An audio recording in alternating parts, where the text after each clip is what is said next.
Thank you భయ్యా. ఈరోజు నిజామాబాద్ జిల్లాకు 27 రాత్రికి పాదయాత్ర చేరుకునే అవకాశం ఉన్నది. 28 ఉదయం నుండి నిజామాబాద్ జిల్లాలో దాదాపుగా 7 రోజులు 28 నుంచి డిసెంబర్ 4వ తారీఖు వరకు నిజామాబాద్ జిల్లాలో పాదయాత్ర చేసి 4వ తారీఖు సాయంకాలం ఆదిలాబాద్ జిల్లా బాస్రాలో ఎంటర్ అయ్యే అవకాశాలు ఉన్నాయి. అనుకున్న షెడ్యూల్ ప్రకారము పాదయాత్ర ఏ రకమైన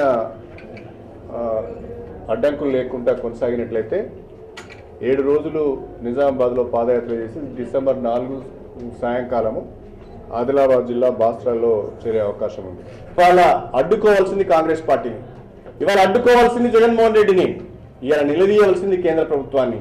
ఆ కార్యక్రమం చేయకుండా తెలుగుదేశం పార్టీని నిందించి విమర్శించి ఉపయోగం లేదు. మీ విమర్శలలో ఈరోజు తెలంగాణ ప్రజలు పట్టించుకోవడం లేదు.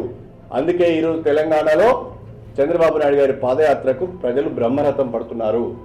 దాన్ని చూసి ఓరవలేక మళ్ళీ తెలంగాణలో తెలుగుదేశం పార్టీ బలం పుంజుకుంటున్నది. రేపు ఎన్నికలు కనుక జరిగితే తెలుగుదేశం పార్టీకి విజయ అవకాశాలు మెరుగే అవకాశాలు ఉన్నాయనే ఉద్దేశంతోనే ఈర్ష్యతోనే మా పాదయాత్రను అడ్డుకునే ప్రయత్నం చేస్తున్నారు తప్ప మరొకటి కాదు. ఇది సరి అయింది కాదు. దయచేసి తెలంగాణ వాదులందరికీ, తెలంగాణ ప్రజలందరికీ కూడా నేను చేతులెత్తి వినమ్రంతో నమస్తే. తెలంగాణకు మేము వ్యతిరేకం కాదు, తెలంగాణ రాష్ట్ర ఏర్పాటుకు కట్టుబడి ఉన్నాము.